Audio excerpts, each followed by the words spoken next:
We are starting with you now, Dr. Dan Schueftan. You are being introduced now. Thank you very much.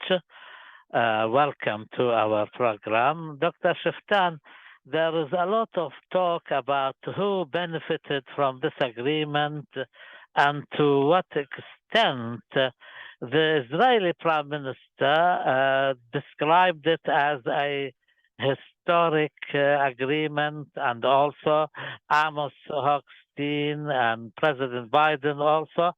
Why can it be described as historical if the Lebanese are saying it's just an agreement? Well, for a change, I have to agree with Hassan Nasrallah and Michel Aoun. I don't think it is a breakthrough in Israeli-Lebanese relations, and I don't think that this is what is important for Israel.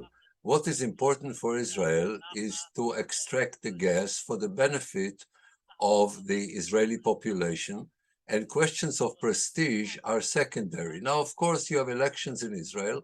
I think that what Lapid did is the right decision. He did exactly what he should have done.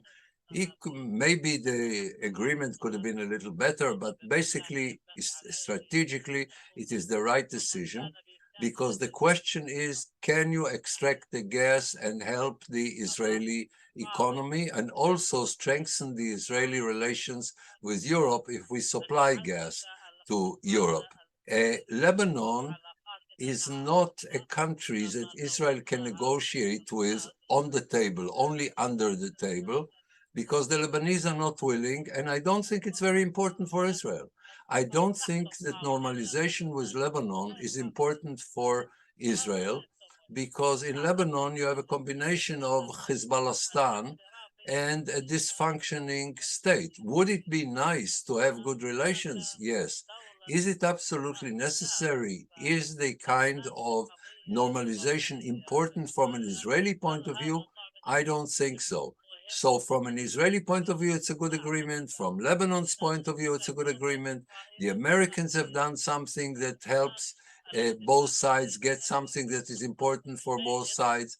But it is not a breakthrough in terms of the historic relations between Israel and Lebanon.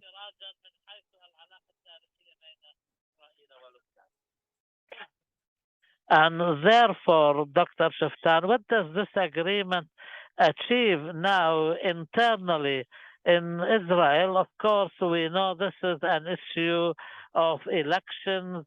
Benjamin Netanyahu considered this like giving in to Hezbollah, and the Israelis wanted to accomplish this agreement between the November elections. What do you think it will benefit the ruling coalition in Israel? I don't think it will have any significant impact on the elections.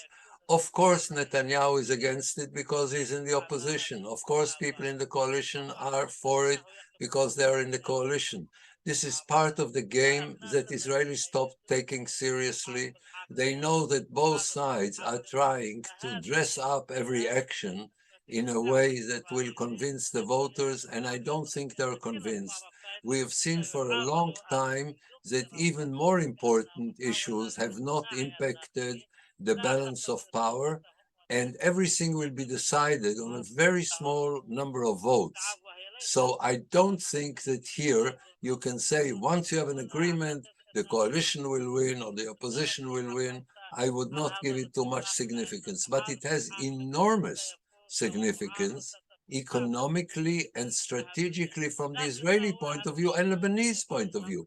Because if the Lebanese want to come out of the terrible predicament they are in today, and this will make it possible both for Israel and for Lebanon to extract gas, this will be more important than all the political issues that we have just discussed.